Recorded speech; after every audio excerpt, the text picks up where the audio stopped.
Pertama menolak Habib, nanti lama-lama menolak Islam. Ya. Ujung-ujungnya itu ya ke sana. Assalamualaikum warahmatullahi wabarakatuh. Alhamdulillahirabbil alamin. Assalatu wassalamu ala nabiyyina Muhammadin wa ala alihi wa sahbihi ajma'in. Amma ba'du. Teman-teman yang dimuliakan oleh Allah Subhanahu wa taala, kita bertemu kembali di channel Cahaya Hidayah. Nah, teman-teman, jadi di video ini saya akan membagikan video yaitu tentang pernyataan dari Ustadz Abdul Somad. Jadi beliau ini ditanya tentang terkait masalah habaib ya yang ada di Indonesia ini. Jadi jamaah beliau ini bertanya kepada Ustadz Somad bahwasanya, Ustadz, sekarang ini banyak orang yang menolak habaib. Ini bagaimana Ustadz? Lalu Ustadz Somad ini mengatakan bahwasanya orang yang menolak habaib itu sama saja menolak Islam. Pada akhirnya akan menolak Islam. Karena umpama makan bubur itu dari pinggirnya, karena buburnya kan panas. Jadi dikit-sedikit gitu ya menolak habaib, lama-lama nanti menolak Islam. Nah, teman-teman, jadi apakah benar ya yaitu kita sebagai kaum muslimin ini menolak habib ya, ataupun yang lebih tepatnya lagi adalah menolak zuriat Nabi SAW. Semestinya ya teman-teman, kita ini mencintai yaitu keluarga Nabi, keturunan Nabi, termasuk adalah yaitu keturunan Nabi SAW sampai sekarang ini. Namun gini ya teman-teman ya, sekarang ini banyak bermunculan ya yang mengaku cucu Nabi SAW, tapi perilaku mereka ini, amalan mereka ini, terus kemudian memalsukan makam, lalu kemudian membelokkan sejarah, lalu kemudian membuat kegaduhan di tengah-tengah kaum muslimin, lalu kemudian mengajak umat untuk membenci pemerintah. Apakah ini ya yang disebut adalah cucu Nabi SAW? Jadi Kiai Imad ini mengkritik tentang terkait pernyataan dari Ustadz Abdul Somad. Nah teman-teman, jadi yang pertama saya akan tampilkan yaitu video dari Ustadz Abdul Somad tentang terkait masalah yang membenci Habib itu adalah lama-lama akan menolak Islam. Oke, mari kita simak videonya. Artinya beliau kan Habib, Ustaz. Ya. Nah, sekarang ada kecenderungan orang yang menolak Habib. Gimana ceritanya, Ustaz? Mungkin kasih sedikit pandangan, Ustaz. Pertama menolak Habib, nanti lama-lama menolak Islam. Ya. Ujung-ujungnya itu ya ke sana. Maka ibarat makan bubur panas, bubur panas itu dia tidak langsung dari tengah karena panas, pinggir-pinggirnya dulu. Dan dia menolak. Kalau sudah orang kehilangan kecintaan kepada para habaib, hilang kecintaan pada ulama, hilang mahabbah, dia lama-lama ketika Islam dihinakan, dia cuek aja. Hati-hati, ini sedang menggerogoti kita. Maka kita tetap mencintai para habaib, zuriat Rasulullah SAW, mencintai para kiai, para tuan-tuan guru, para ulama. Itu yang kita tanamkan kepada anak-anak kita. Kenapa Bang Ahmad Ali cinta kepada ulama, cinta kepada para habaib? Karena orang tuanya menanamkan itu. Cerita beliau tentang menimbangkan air ya Bang. Ya. Jadi dari kecil kita menyapu halaman, air wudhu dulu ditimba dari sumur. Jadi kalau ada orang heran sekarang, kenapa Bang Ahmad Ali sayang kepada para habaib, sayang kepada para ulama? Pendidikan orang tua. Sekarang yang menanamkan kebencian kepada para habaib, para ulama yang sekarang ini, lihat nanti 20-30 tahun akan datang, di mana anaknya? Nauzubillah, bisa-bisa ateis. Tidak lagi ada mahabbah, tidak lagi cinta. Hubungan kita ini kan cinta, kasih sayang, sayang kepada ulama, sayang kepada para habaib, sayang kepada agama. Kalau ini kita tidak tanamkan, nauzubillah, bisa ateis anak kita. Terakhir, Ustaz, pesan. Nah, teman-teman yang diberkahi Allah Subhanahu wa taala, jadi itulah ya pernyataan dari Ustadz Abdul Somad bahwasanya orang yang menolak Habib, orang yang tidak mencintai Habib keturunan Nabi SAW, ya seperti Habib Ba'lawi ya teman-teman ya. Karena Ustadz Abdul Somad ini kan ya masih mengakui bahwasanya klan Ba'lawi ini adalah zuriat Nabi SAW yang tersambung. Namun kalau Kiai Imad ini mengatakan bahwasanya ya Ba'lawi ini adalah terputus dari zuriat Nabi SAW. Kepada orang yang masih ragu kepada kecintaan terhadap habaib, Ustaz. Belajar, fa'lam la ilaha illallah, itu baca ayatnya, fa'lam annahu la ilaha illallah, berilmu. Sekarang sarana prasarana ilmu pengetahuan, teknologi, pengajian, cuma di YouTube ini kan tidak bisa membedakan mana Islam, mana kafir, mana sesat, mana hidayah. Karena YouTube itu mesin, dia hanya menunjukkan apapun informasi yang mau dicari, dia paparkan semua. Mau apa, mau surga, mau neraka, ada semua. Maka kalau kita mau selamat, kita ngaji, datang ke guru, datang ke kiai, datang ke pondok-pondok besar. Mana pondok besar pembenci habaib? Tunjukkan sama saya. Lirboyo, Kiai Kafabi, pencinta habaib. Pelosok, Gus Kausar, beserta para kiai, pencinta para habaib. Tebu Ireng, pencinta para habaib. Mana pondok-pondok besar yang membenci para habaib? Mereka adalah pencinta para habaib, zuriat Rasulullah SAW. Syukran, Ustaz. Nah teman-teman, jadi semestinya bukan membenci para habaib ya teman-teman, ataupun membenci zuriat Nabi SAW ya. Kita itu tidak membenci zuriat Nabi SAW. Namun kita ini ingin ya menunjukkan bahwasanya para muhibbin ini yang terdoktrin oleh klan-klan Ba'lawi ini, yang mereka ini ya diperas uangnya ya, hartanya, apalagi yang akhir-akhir ini ya ada Habib yang dimana Habib tersebut itu meminta istri mukibinnya. Loh, ini gimana ya teman-teman ya? Lalu kemudian meminta hartanya lagi. Allahu Akbar. Bukan itu saja ya, semestinya Ustadz Abdul Somad ini tahu ya tentang terkait masalah ya ceramah-ceramah Habib ini, dongeng-dongeng khurafatnya. Semestinya tahu, entah kenapa ini Ustadz Abdul Somad ini kok eh, menuduh ya, seperti menuduh kaum muslimin ini membenci Habib gitu ya. Membenci zuriat Nabi Shallallahu alaihi wasallam. Nah, teman-teman, mari kita simak yaitu jawaban dari Kiai Imad. Oke, mari kita simak videonya. Tidak percaya pada Habib berarti lama-lama tidak percaya pada Islam. Ini cara berpikir ini saya masih bingung. Tidak percaya pada Habib berarti tidak percaya Habib itu cucu Nabi lah gitu. Maka itu sama saja dengan tidak percaya kepada Islam. Lama-lama akan tidak percaya pada Islam. Ini dalam teori silogisme, ini muqaddimah sugro, muqaddimah kubro, natijahnya ini nggak pas. Memang Habibnya sebagai apa? Sehingga disamakan kemudian dengan Islam. Apakah Habib ini termasuk rukun Islam? Sehingga orang yang tidak percaya kepada Habib ini berarti tidak percaya pada Islam.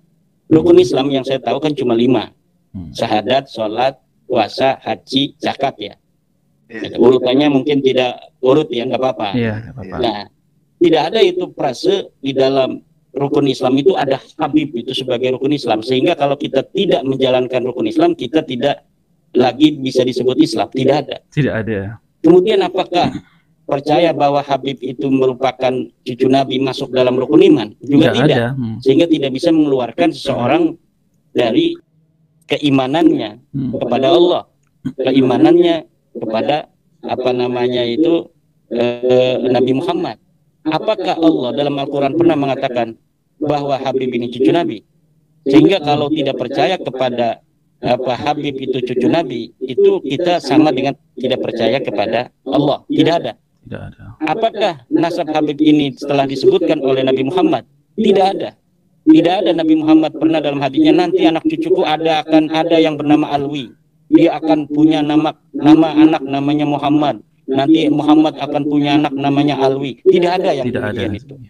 Kalau dia bukan ucapan Allah, dia bukan ucapan Nabi Muhammad, lalu kita tidak percaya bahwa Habib ini cucu Nabi, konsekuensi kita keluar atau tidak masuk dalam kategori iman itu dari mana? Tidak ada.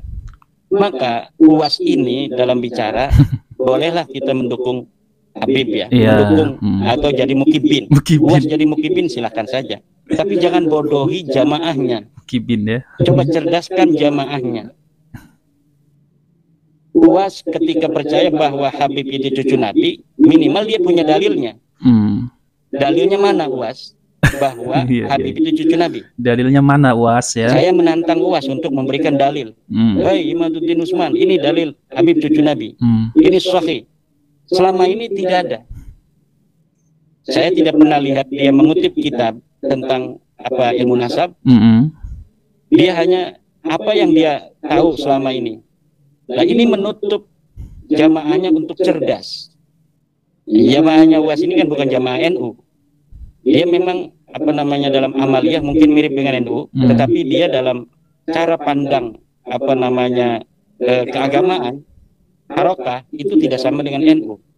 Jamaahnya saja bukan jamaah NU, itu sama dengan para mukibin ustadz-ustadz pendukung Habib itu yang sekarang membela nasab Habib itu sebenarnya tidak ada kaitan dengan NU. Jamaahnya bukan jamaah NU. Yang mengundang dia banyaknya bukan orang-orang NU. Walaupun dia mengatasnamakan NU seperti Ustadz Wafi, Ustadz Idrus Ramli, tetapi tidak ada kaitan dengan bagaimana perjuangan ke-NU-an. Bahkan ketika NU di dalam sebuah muktamar kemudian memutuskan suatu hal tentang paham keagamaan, mereka ini yang paling getol untuk menolak. Ustadz Lutfi Basori, Ustadz Idrus Ramli, dan wa akhwatihim itu mereka lah orang-orang yang menolak pandangan-pandangan NU dalam kenegaraan misalnya, di dalam berbagai macam pandangannya terhadap khilafah misalnya. NU menolak khilafah. Ustadz Abdul Somad ini pendukung khilafah. NU menolak FPI. Gus Naji mendukung FPI.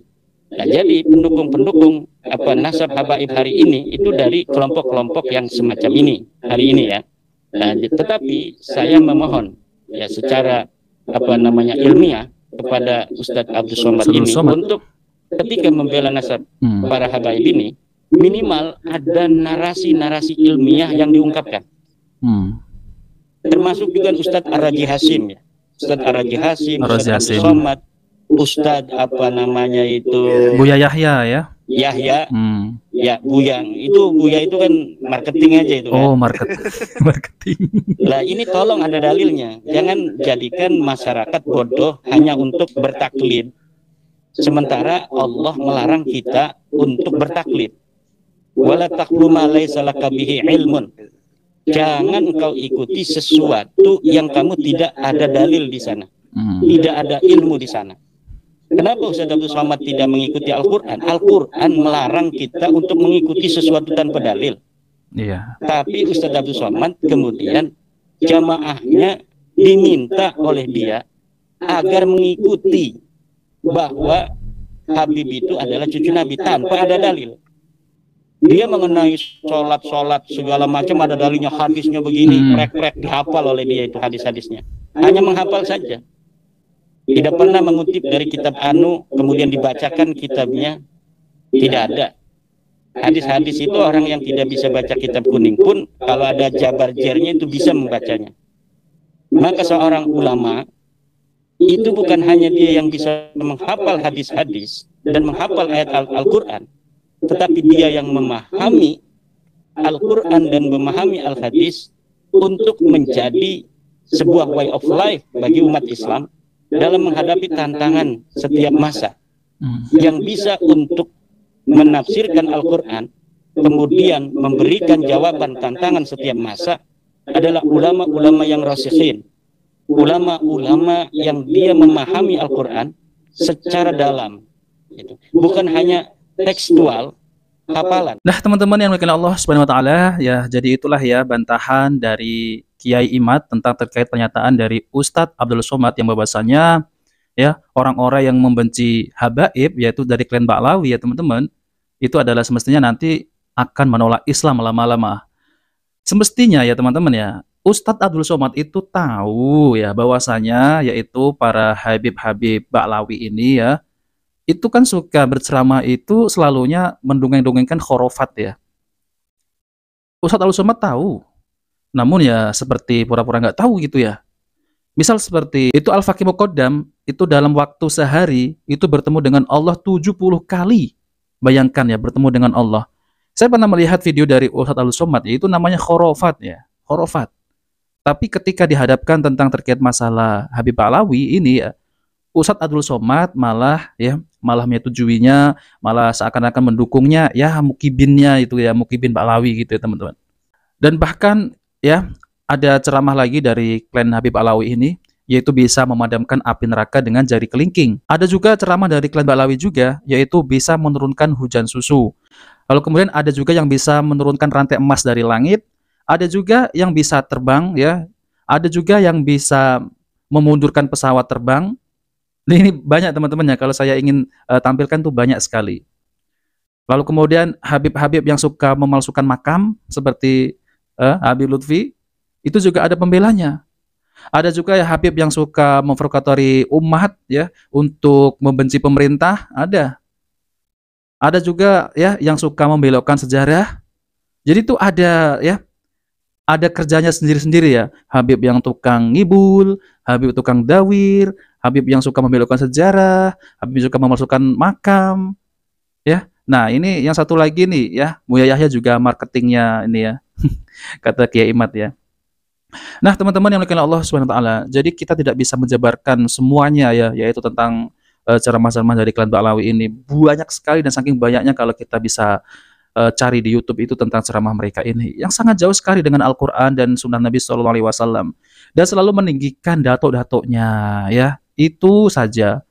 Dan mengatakan bahwasanya Habib ini bisa bertemu dengan Nabi SAW secara sadar. Lalu kemudian ya tiap hari saya itu diikuti Nabi, ada juga seperti itu. Itu dari mana? Kalau bukan dari klan Habib Ba'lawi ya teman-teman. Terus gimana ini ya? Kok bisa ya sebagian kaum muslimin itu menjadi pendukungnya ya. Nah, tapi dengan adanya tesis Kiai Imad ini ya, jadi bisa membuka pikiran kita apakah benar mereka ini adalah keturunan Nabi Sallallahu Alaihi Wasallam ya. Kalau mereka ini benar-benar keturunan Nabi Sallallahu Alaihi Wasallam, tentunya mereka ini garda paling terdepan membela sunnah Nabi Sallallahu Alaihi Wasallam dan tidak ya sombong karena nasab. Nasab itu tidak bisa mengejar amalan. Jadi nasab itu tidak bisa ya membuat kita masuk surga. Jadi Allah itu tidak memandang seseorang itu karena nasab, karena keturunan raja apa, karena orang apa gitu ya teman-teman. Namun Allah memandang hambanya yaitu dengan ketakwaan ya. Jadi orang yang paling mulia di sisi Allah SWT yaitu adalah takwa. Namun akhir-akhir ini memang banyak oknum-oknum Habib yang sombong dengan nasabnya. Ya seperti Bahar bin Smith. Di dalam darah saya ini ada darah yang mengalir, darah suci, yaitu darah Nabi SAW. Kalau kemudian ada yang berkomentar, Bib, Habib palsu gitu ya. Langsung kemudian orang tersebut bilang lagi, Bib, benarkah di dalam tubuh ente itu ada darah Nabi? Terus Bahar bin Smith itu bilang gini, iya, di dalam tubuh saya ada darah Nabi. Kenapa ente ya? Iri ya? Astagfirullah. Itu ada videonya teman-teman. Nah teman-teman yang dimuliakan Allah SWT, jadi itu saja yang ingin saya tampilkan ya. Itu saja, semoga ditunjukkan jalan yang lurus ya, yaitu jalan para salafus soleh, dan kita beragama sesuai dengan Nabi dan para sahabat. Nah oke teman-teman, jika video ini bermanfaat jangan lupa like dan subscribe di channel Cahaya Hidayah. Wabillahi taufiq wal hidayah. Wassalamualaikum warahmatullahi wabarakatuh.